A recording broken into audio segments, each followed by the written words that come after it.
everybody, and welcome to another episode of the Online Warriors podcast. My name is Nerdbomber, and I'm joined by Techtic. Heyo. And we're here yet another week without our good pal Illegal. But fret not, we have a lot to talk about. He better be so tan. He better be baking in the sun, sipping on some dranky dranks. I feel like he's really actually just mowing his lawn. We do see him from week to week, and he does not look much tanner. All he talks about is his mutant lawn, so... He does have a big lawn, and it is very mutinous. But before we get into it, I do have to appreciate the fact that Techtic is even here with me this week. I'm alive, guys. Yeah, because I'm not going to lie to you. I may have accidentally sent him into a really sketchy and precarious situation where we were kind of concerned, like location sharing was happening. I was not sure if he would make it back alive. So shout out to all of the, I guess, husbands or significant others or partners or whatever, who you have your partner who sees something on Facebook Marketplace or Craigslist or whatever and goes, "Oh, honey, this would look really nice and it's such a good deal." And then it's always in like some sort of a crack den or just rough area. Well, that was me. Nerdbomber wanted a cable machine so that she can be a muscle mommy. Yeah, someone's got to do it, man. Someone has to be in this household. The person, it was like a really beat down house, and they're like, "I'm not going to be there, but I left the door unlocked for you." And so there was nobody in this home. It was in like a hot, like just sketchy basement, and it was so much so that I had to take this thing was huge. I had to take this apart because it was just me, piece by piece. And when I even was taking it apart, I had like kept my back like in the corner such that I'm facing any possible entryway that someone could sneak up on me. And I got out of there alive, and and it was worth it because it's a nice machine. It was weird that it was just it felt very out of place where it was, which was also kind of interesting. But yeah, it was a fun experience, I guess. I do have to say, we did make a little bit of money on this transaction as well, which is normally not the case with Facebook Marketplace purchases. But once upon a time, so I'll tell you a little bit of a story. I always wanted to get into boxing. I have so many things that I always wanted to get into. One of which is I always wanted to learn how to play electric guitar, which I have sitting next to me. I always wanted to be a DJ, and I always wanted to get into boxing. It just seems super fun. And so when we bought our house, the first thing I did before we even moved in, I bought the boxing stand with the boxing bag and a speed bag. And I was like, this is going to be great. I'm going to learn. And we did. And we even took kickboxing classes together for a little bit, externally, outside of the house. That wasn't good for me either. No, he passed out. It was way too intense for him. And I had that it was intense. I didn't eat anything. I had to carry this guy to the car, was driving him home. He had passed out. It was crazy. We did not go back after that. But we had this boxing bag, and for a while I was actually using it. And then at some point, and this was during the height of COVID, I think I was the most active on this boxing bag, and I missed because, I guess I was just going too hard. And I actually punched the steel beam that was holding the bag up to the point where my wrist swelled up. And it was my writing hand. It was bad news. We even went to a media care. I didn't break it. It was part of her weekly injuries. Yeah, I'm good this week. I don't have any injuries or illnesses, knock on wood, but I'm good this week. But yeah, after that, sprained my wrist super bad, and then I was terrified of using the thing, so it just kind of sat there. So we sold that for a certain amount of money and then bought the cable machine for a less amount of money, and I feel like the cable machine will actually get used. So we made out like a bandit, in my opinion. And now we're going to get ice cream with the profits. Yes. The kind of the opposite of the whole muscle mommy goal, but I guess there's protein in ice cream.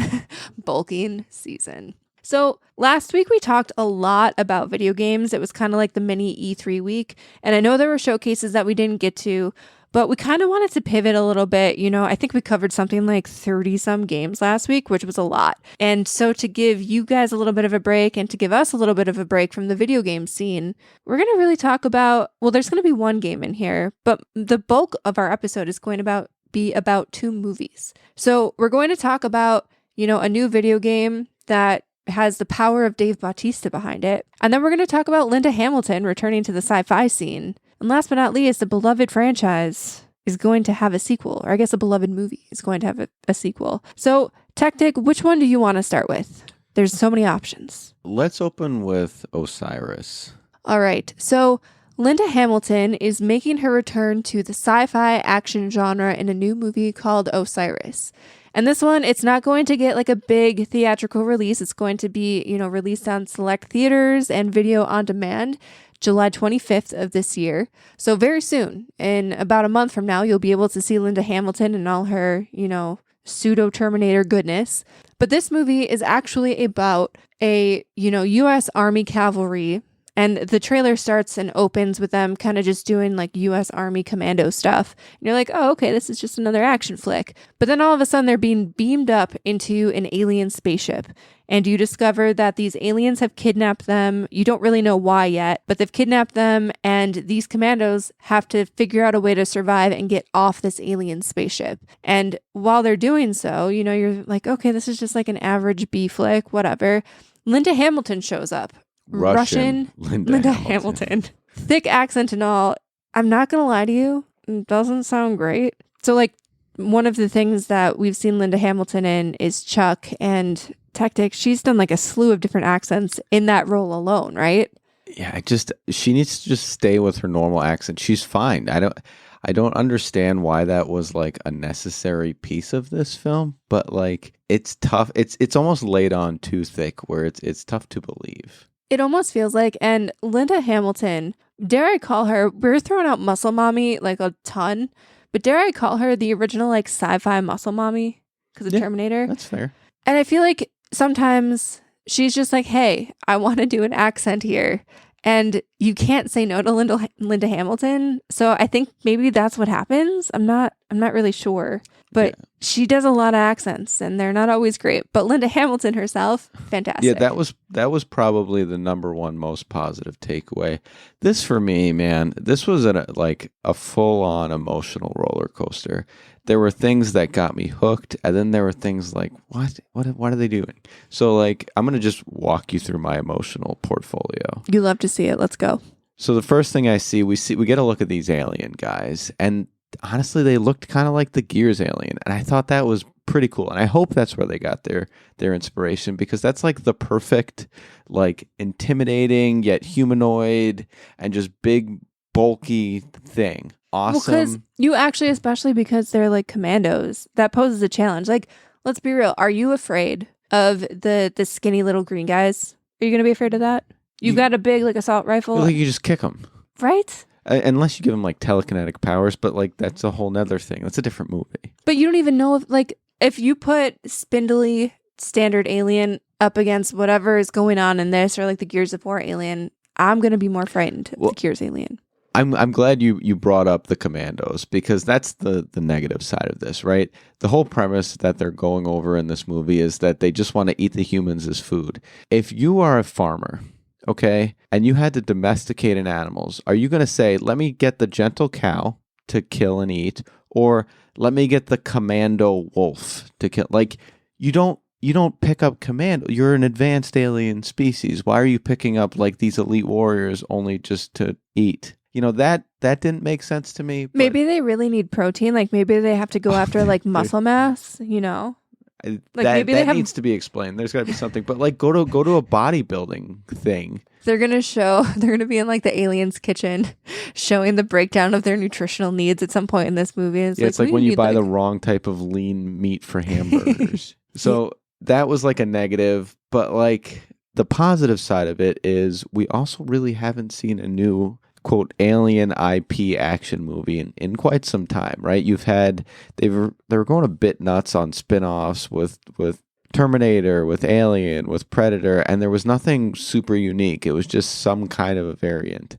And so I am excited to see a new set of IP, but also like if you're going to build off this new IP, get a more, or at least try to get a more memorable cast, because you really only have Linda Hamilton, and sorry to everyone else, but kind of nobody's. Now, you mentioned that you're looking for new alien movies, new alien IPs, and I know this is a franchise that already exists, but I feel like there have been a ton of alien movies, and I know they're spinoffs. I totally understand. But I think there was one that was released directly on Hulu, I think last year, that was supposed to be pretty good.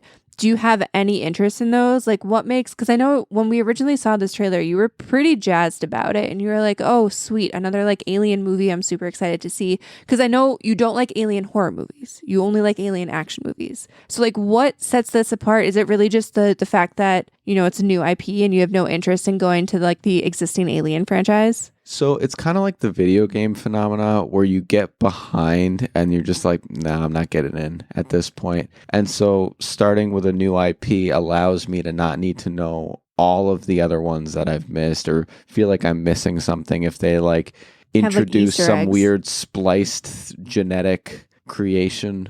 Because it gets weird. It gets, especially in the Alien franchise, it gets so weird. There's so many variants, and I just can't keep track anymore. And to start from scratch it makes it more appealing. So another question for you that I have, I know for a fact, and I kind of just mentioned this, but you don't like scary alien movies. Like Correct. You have a whole thing. Like they're terrifying. Right. I don't love playing scary games, and so I just won't play them. And I feel like you're kind of at that level with scary alien movies. How much action do you need for it to become a movie that's palatable to you? I think it's just so like what made me feel this way against alien movies is interactions of the fourth kind. I don't think it's really necessarily aliens per se. It's more just the horror vibe that movie was. However, I do not believe in ghosts that can like possess you or any of that. That's just fiction. So, but you're like a firm alien believer, and that's kind of what sets the bar. Yeah, if I'm gonna like most horror movies really don't scare me, and if I'm gonna be scared of something, I'm gonna be scared of something that when you consider every star is a sun, and every sun has planets orbiting around it, and one of those planets somewhere of the billions and billions of stars might have life and then might have life smart enough to come here. Yeah, absolutely. It's possible. We're 100% going to get farmed. It's only a matter of time. So basically, though, as long as you're a commando with a gun, though, you're not afraid. Apparently, if you're a commando with a gun, there's going to be a happy ending. I mean, we don't know that. We don't know, like, we haven't seen this movie. They could all die at the end. That's the whole shtick, though, with these alien type movies is that man triumphs in the end, and like they're not going to deviate from that formula. I don't know if that's always the case. I feel like in some, you know, action horror movies, especially, this definitely feels like it's got the indie movie feel to it.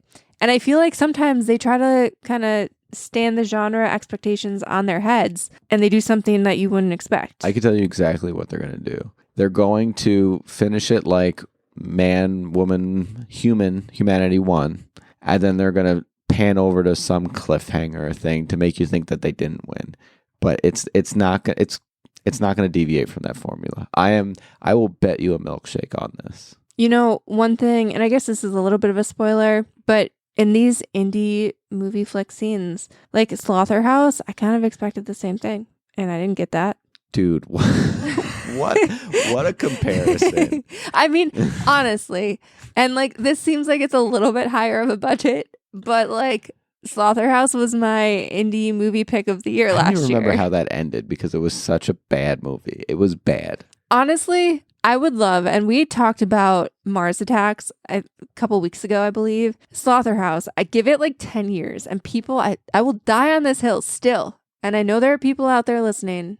I see you, Julio. You're going to come at me in the comments. Give it 10 years, and it is going to be a stoner movie cult classic, just like Mars Attacks. I mean, you're probably right, but like, nah. Anyway, this movie comes out to release July 25th. Maybe we'll watch it. Maybe we won't. We'll probably watch it with some popcorn in the backyard on a projector screen or something, but definitely not spending money at the movie theater for it. All right, so we're going to keep it in the movie zone. And we're going to talk about a long-awaited sequel. There's going to be a new Spaceballs movie, guys. And we don't know a ton yet, but they basically announced in a video on X from Mel Brooks. I don't like X. You don't like X. We get it. But that's where the little teaser was. That after 38 years, there's going to be a new Spaceballs movie coming to you in theaters in 2027. And, you know, there's a lot of people returning to this movie. Bill Pullman will be returning to the franchise to reprise his role, and he'll actually be joined by his son, Lewis Pullman. It looks like We're also going to be seeing Rick Moranis come back to reprise his role as Dark Helmet, which is crazy. And it looks like Mel Brooks himself will also be coming back to be Yogurt again. And then there's some new stars too who'll be coming into the movie, Keke Palmer and Josh Gad, amongst others. So, Techtic, are you excited for this? I am. But I'm also a little nervous. And the reason why I say that, and I know each one of these movies, I'm kind of just like, if I'm a coin, I'm on my side on all of these. But this movie... Has you firmly flipped? This movie, Spaceballs, the original, was hilarious. And I want to take a pause for its time. And the reason why I say that, and I challenge anyone to do this, but go back and watch SNL skits when it first came out and then go through 10 years, the humor is very different within that time period. And so within the time that Spaceballs, the original, came out, it was very much a product of what was funny at that time. They need to evolve. They need to make sure that Spaceballs 2 is funny to the same level of what today's generation and overall what is funny in today's humor, like the current SNL cast, for example, because they are hilarious, but it's different. It's different vibes. It pulls on a lot of pop culture, etc. I think they're in a good place because in the trailer, when it scrolled through all that text, I was LOLing out loud. And they were doing exactly what I had just stated, where you're pulling references from the current pop culture or political climate or whatever. And that was what just kills today. And as long as they continue to evolve and pull from what we saw in that text, I think this is going to be fantastic. And then you add on top of that a number of people reprising their roles. I'm in. I'm day one. I'm seeing this in the movie theaters. So we're going to have to do some homework then before we hit the movie theaters, because I'm going to say something and I know everybody's going to throw tomatoes at me. I've never seen Spaceballs. Gasp. Absolutely gasp. That, you as a nerd, that is shocking. You know what? Your father as a nerd, absolutely shocking to me. I don't know. That he didn't show this to you. Knowing my dad, and I guess Happy Father's Day to him, belatedly, this was not his type of movie. Like, he's not a funny guy. But you were watching what was those three guys that would watch Mystery movies? Science Theater. You guys 3000? were watching Mystery Science Theater together. It's the same vibe.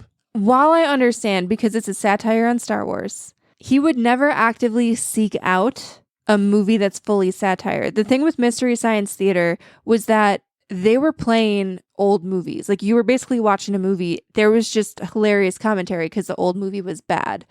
And we never really sat down to watch Mystery Science Theater. It was just on. And my dad would, hear the quips and laugh at those. But he was not a big, satire guy. If I go back in time, yes, we watched some sci-fi stuff, but I think of all of the movies that I was forced to sit through with my parents. And I say forced because, when you're a kid, you want to watch cartoons or the latest animated movie.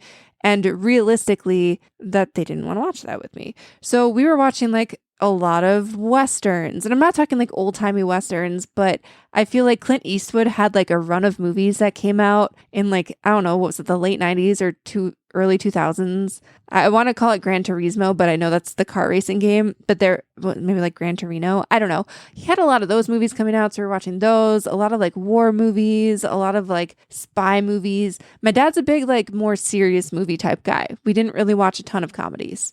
So yeah, this one just escaped my radar. And even as a nerd, he was more willing. He would have rather watched Star Wars than something like this. He would have watched Star Wars for the umpteenth time over Spaceballs. All right. Well, you're going to watch Spaceballs 1 and you're going to love it.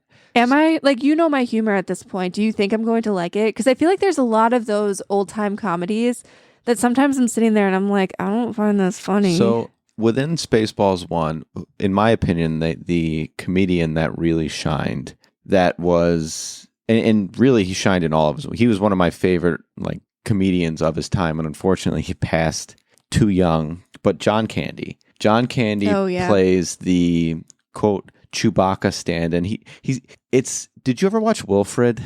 No, I didn't. I know you watched that a lot, but I thought it was weird. Wilfred was the thing with the dog, right? Yeah, and it's really good. That's another thing you need to watch. I'd rewatch it with you if you're interested. But It's kind of like that cheeky humanoid dog humor, and it's so good. And I'm kind of curious how they're going to fill in that role in Spaceballs 2, because I think he took the show away. He gave that lighthearted commentary to the quote Han Solo character. And without him, and you can't just fill him in with just another heavy funny guy. That's just, it's not going to feel right. It's going to feel like they're trying to fill a void that they can't fill. And that's the thing that gets me nervous about this. But within his role, and going back to will you enjoy it, if you focus on, like, there's going to be characters that you find just obnoxious, but there's going to be characters that you find charming and actually really funny. So I think you will enjoy this overall, the first one, and I think you'll definitely enjoy the second one, is my overall take. All right. So in 2027, I have a decent amount of time to do my homework here, but in 2027, probably closer to when the sequel comes out, you'll probably hear us on the show, and I'll have watched Spaceballs at some point. I feel like that would also, we talk about drive-in movies a lot, and we just called Osiris a backyard movie. I think this would probably be another, like the original Spaceballs, would probably be a decent summer backyard movie. Plus, some of the new actors that they're introducing to the franchise are funny. I mean, I freaking love Keke Palmer. She's hilarious. So this is in good hands. Get hyped, folks, and rewatch the first one. All right, so we're going to take a little bit of a break before we hop into our third topic. But before we do, I would be absolutely remiss if I didn't call out our wonderful Patreon producers, Stephen Keller and Lloyd Weldy. Take a bow, guys. You guys are fantastic. As a result of their patronage, they get this weekly shout out on the show. They also get occasional guest spots on the show, and they get access to our video vlogs and our secret segments every month. They also get to vote on the topic for the secret segment. So, slew of benefits for them. If you're not quite as cool as Stephen and Lloyd, we get it. Not everybody can be as cool as them. They set the bar pretty high, I gotta tell you. There are other levels of patronage if you want to support the show. There's the lowly page, the squire, as well as, like I said, the knight. So head on over to patreon.com/onlinewarriorspodcast. You'll see all of the different goodies that those different tiers get, and you'll help us keep the lights on here at Online Warriors Podcast Central, because, somebody's got to do it. And it's certainly not me. I'm just going around turning off light bulbs everywhere I go. So thank you again to Stephen and Lloyd. And now we'll take a little bit of a break.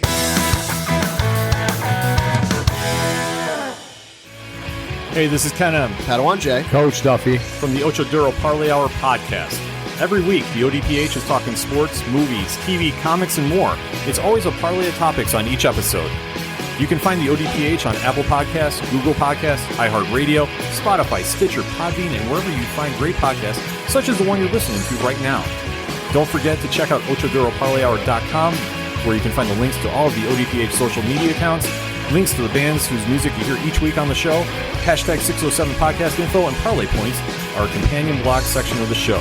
Thanks for listening to the ODPH. Now get back to your regularly scheduled podcast.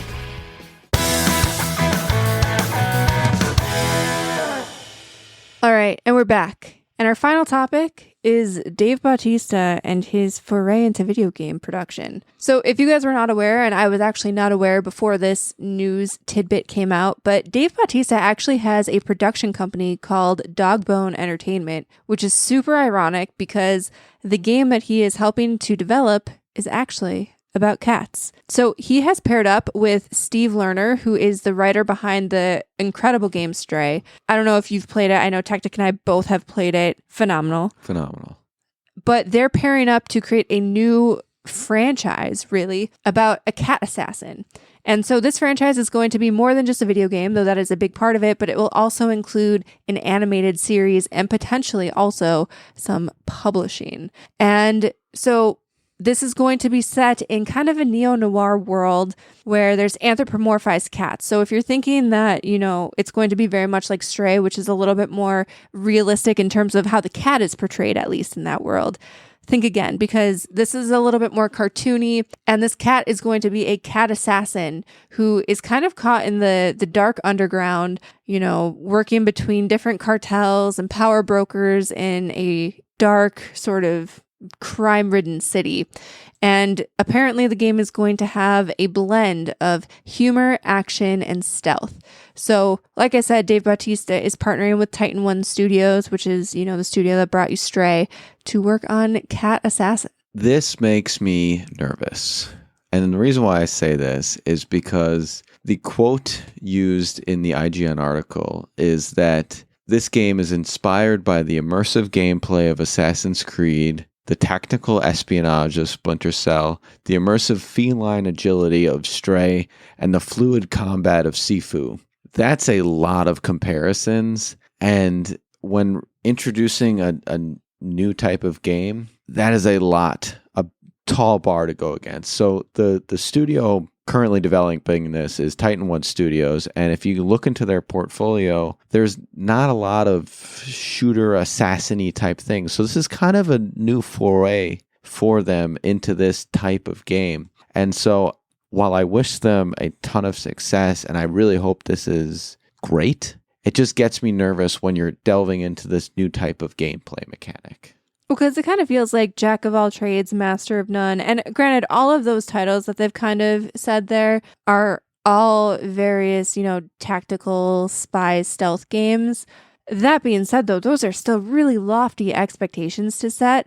And I feel like one of the beautiful things about Stray is like I went into that game and I really didn't know what I was going to expect. I knew I was going to be a kitty cat. And there ended up being a really beautifully layered story in that game to the point where when I finished it, and I feel like the same happened with you, but like I actually set my controller down and I just kind of sat in my feels for a little bit. And this is obviously much, much different. And these games that they're drawing comparisons to have a lot more action than anything that we saw in Stray and where their wheelhouse is. And that's not to say that a game developer can't pivot and that they can't do different things and try different things, because we've seen other game developers do that very successfully. It just, like you said, makes me nervous, all of these really lofty comparisons that they're drawing. The highest level of combat Stray had was knocking cans off of a counter. Correct. And we know that they can build very expansive, beautiful worlds. And that's even mentioned in this article. But like the timing,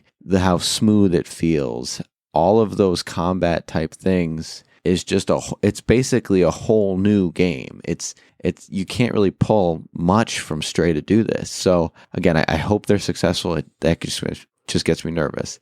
The other side of it is they're also trying to do that animated series in parallel of this, and it makes me wonder wouldn't you want one to be successful first before trying to do two? Because if you're doing them concurrent, there is two potential problems. One, what if a story gets way ahead of the other one where you can't make them the same? And what I mean by that is, let's say the animated story has this like crazy teleport mechanic, okay? But that mechanic doesn't work well in the game. It just doesn't flow well in the game. Well, then now you can't, that parallel's not there. So you might end up in sort of a sticky wicket. And so I'd rather just one goes full steam ahead while the other one catches up.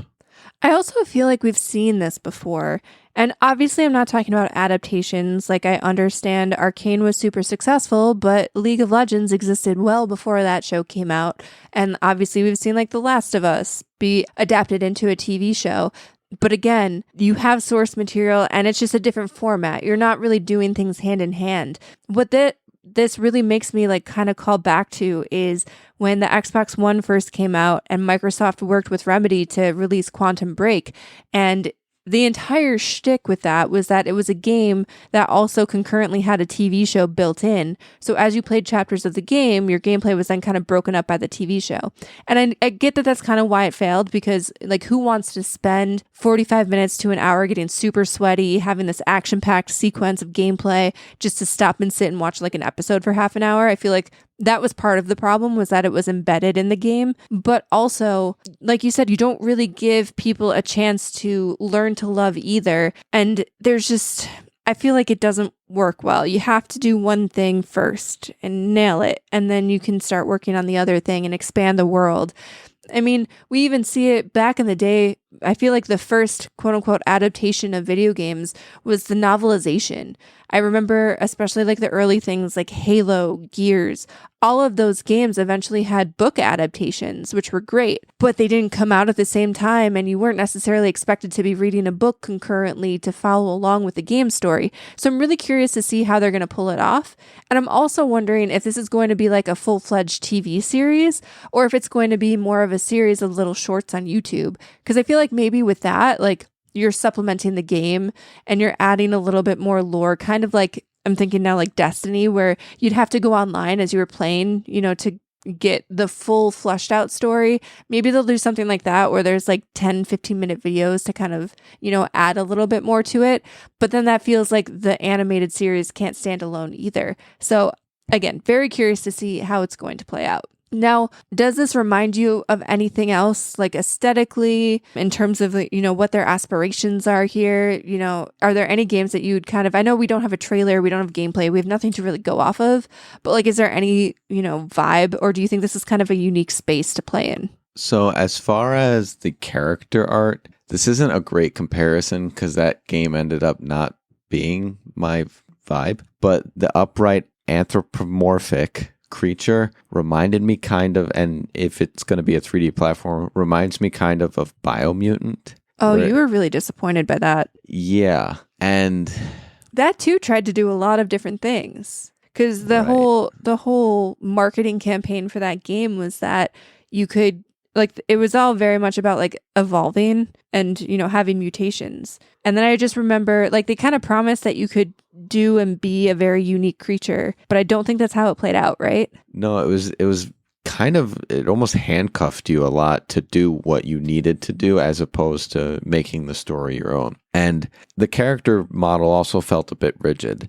And so I think some things that might help them both from like leveraging their experience as well as gameplay of this, like for example, if the cat's running, let it go on all fours. Let it run like a cat. That should theoretically be the faster thing, and it would look and play a bit smoother because, let's be honest, people running looks kind of robotic. And so I'm hoping that there's little things that they do within this character to leverage what looks more organic and makes it feel smoother to have a nice gameplay. I do really want this. I know we've kind of been very skeptical of this entire concept and, what it's going to be, but I really do want this to succeed.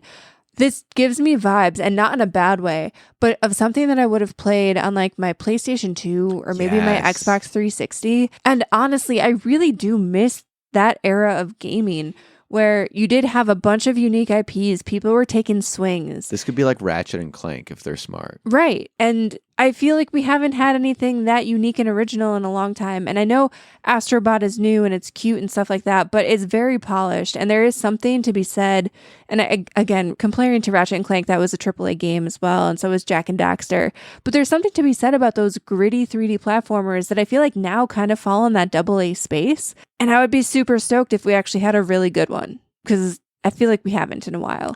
Couldn't agree more. And especially now I'm just thinking like the Jak and Daxter series, especially as that progressed, like those got pretty dark and gritty. Like if you compare the Precursor's Legacy, which was the first game, versus like Jak 2 and 3, like things got dark. I mean, based on the character model, we see scars on her face. It could. I mean, the cat's name is Hugh, which would lead me to believe it's a boy cat, but it could go either way. We see scars on Hugh's face, which means they've seen some shit. I mean, it's holding a gun. You don't put a gun in a kid's game. Yeah, but you can be just like a good shooter and not have any like issues or scars. They had it rough, and so there's gonna be dark lore. There's gonna be a backstory that probably delivers. I also find it really interesting, like while Lerner is going to be the writer, and he was the writer behind Stray, they did make a point in this IGN article to say that Bautista is also going to have creative input on the franchise. And I'm curious to see too, like what kind of flair he's going to bring to it. Because he's done a wide variety of things like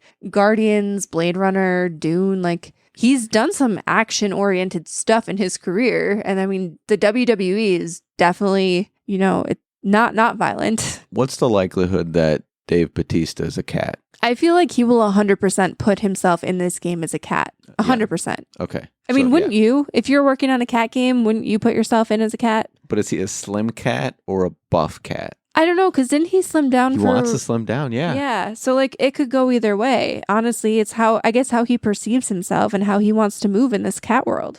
I bet he's just a little guy. Just a little guy, Dave Bautista. Honestly, that would be hilarious. He's just like a kitten with Dave Bautista's voice. Okay, yes.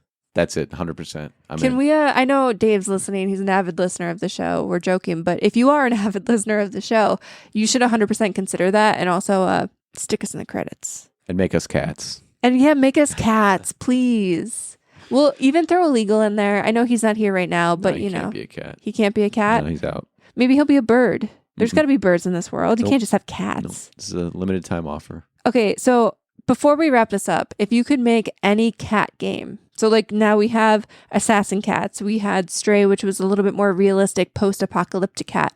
What kind of cat game would you make? And like we just talked about Schrodinger's Cat Burglar. So we're in a cat place. What kind of cat game would you make if you could make any cat game? Take Hungry Hungry Hippos, do the exact opposite premise, and do 4 cats and hairballs. That's actually kind of funny. My gut reaction, we must just be gross. My gut reaction was something to do with a litter box and like an archaeologist cat having to dig through a litter box, kind of like Indiana Jones. It's not bad. So that's probably the cat game that I would make. I don't know how fun it would be though. You'd just be scratching, looking for turds, I guess. Sold. So that kind of wraps up our news segment for the week. And now we're going to get into what are you up to Wednesday? And Techtic, I'm going to throw it over to you. What have you been up to? So I did something pretty gosh darn cool. We started watching Deli Boys, and it is a comedy starring now newly in charge deli owners where their father passes away, and they thought he was a owner of a deli franchise, but lo and behold, he is owner of much, much more sketchy endeavors. And so they're put in the forefront to now take over this business.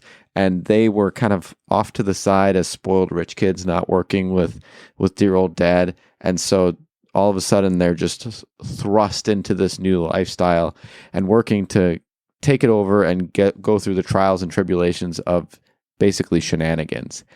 And because they're very naive, it makes for really fun comedy in what is a dark, it's not really spoilers, but what is a dark drug dealing industry. So it's a nice little 2 sides of the same coin kind of situation where you've got these goofballs doing heinous stuff, and it makes for a great show. It really does. And I really like the dynamic too between the 2 brothers, because you have one who is like really uptight, went to business school, and he says that quite often, at least in the beginning episodes, and he seems like he really has his stuff together initially. And then you have the other brother who's kind of just, a little bit of more of a schlub where he doesn't really work and he just sits around and smokes all day and has orgies with his girlfriend. And putting them together, they're so contrastingly different, but how they kind of bring their own strengths and weaknesses to this drug dealing business. Like one sort of has a little bit more business acumen, which obviously is more based in like real world business, but he's figures out a way to draw that in to hit this new drug dealing business. And then the other brother is well versed in drugs, and he uses that to his advantage. So kind of 2 unlikely heroes and how they're able to muddle through it. And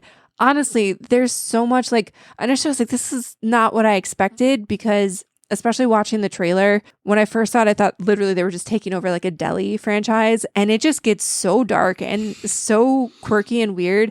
And I honestly, I'm trying to think of another show that's quite like this, and I think it's pretty unique and it's pretty good. Yeah, so we definitely recommend this show.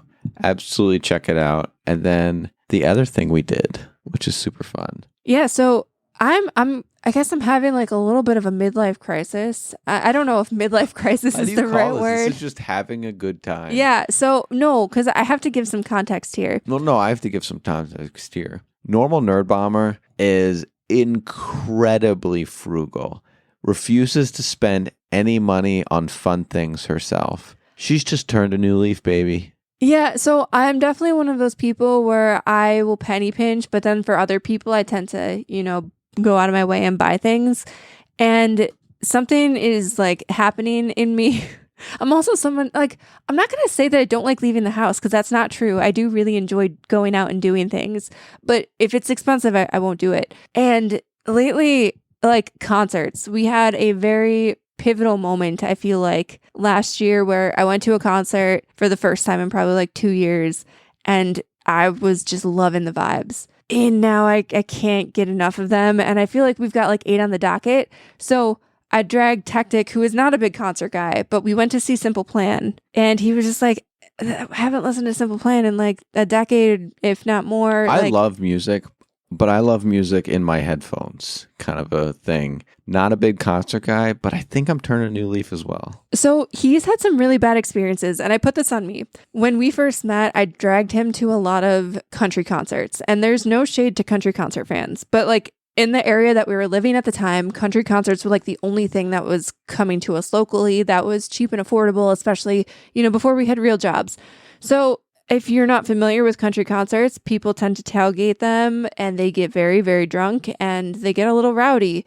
And especially if you're in general admission, like you have people peeing on you. And maybe this is not the universal country concert experience. This is a fact. But like this was our universal country concert experience. It wasn't even a man either. It was a woman. Yeah. And like, even when we tried to, have a low key time, somehow it ended up just escalating. And so his benchmark for concert going was all of these crazy experiences. And Simple Plan, the crowd was just very different. They were super engaged in the music. It wasn't just everybody there to, get super wasted. Simple Plan, I have to say, they sounded incredible. It was basically like listening to them on their albums when they first came out. Like if you closed your eyes, you would have thought that you were just listening to the album. Like the sound quality and singing ability still there. They still got it. They haven't missed a step. And even, they sung the Scooby-Doo theme song and just the performance that they put on. Like they had giant beach balls in the crowd. They brought a bunch of Scooby-Doos out onto the stage when they played that song, and they had like t-shirt cannons. And you know me, I love a good t-shirt cannon. Did I catch one? Absolutely not. But I had a good freaking time trying to. And so, I don't know, it was just a really good time. I got him pretty close to barricade. There were some like sound check issues with one of the openers. So we ended up getting back away from the barricade, but I think I might be turning him into like a barricade boy. And the benefit of getting away from the barricade is you learned about the pee-pee cup thing. So. I did. So I made some friends in line for the porta potty. And if you're a woman, you know the trials and tribulations of going to the bathroom. Sometimes they're a little gross. And they had this, it was like a cardboard funnel. That's the key thing, because everyone knows about the regular funnel. Right. So this was a cardboard funnel, and it just folds up real flat. You put it in your back pocket, and then you can use it to direct your pee, so you don't have to sit down. And I, like Techtic said, I've heard of the silicone funnels, but then like, what do you do with it after? It's full of pee. These are disposable. They come in a massive pack. Yeah. So I may be the proud owner of a 50-pack of these. I haven't gotten a chance to use them, but we will see. We will put them to the test at some point. Maybe when we go camping or something like that, because you never know. You never know when it might come in handy. Shout out to Cardboard Pee Funnels. Not a sponsor. Not a sponsor. Yet. Techtic, is there anything else you would like to shout out? I know you said you were kind of, getting back to work on your game. Any fun progress you can share with the class, or no? Kind of keeping it under wraps? Shout out to Turkey Vultures. I'm not going to elaborate. All right. Shout out to Turkey Vultures. So that's going to conclude our episode for this week.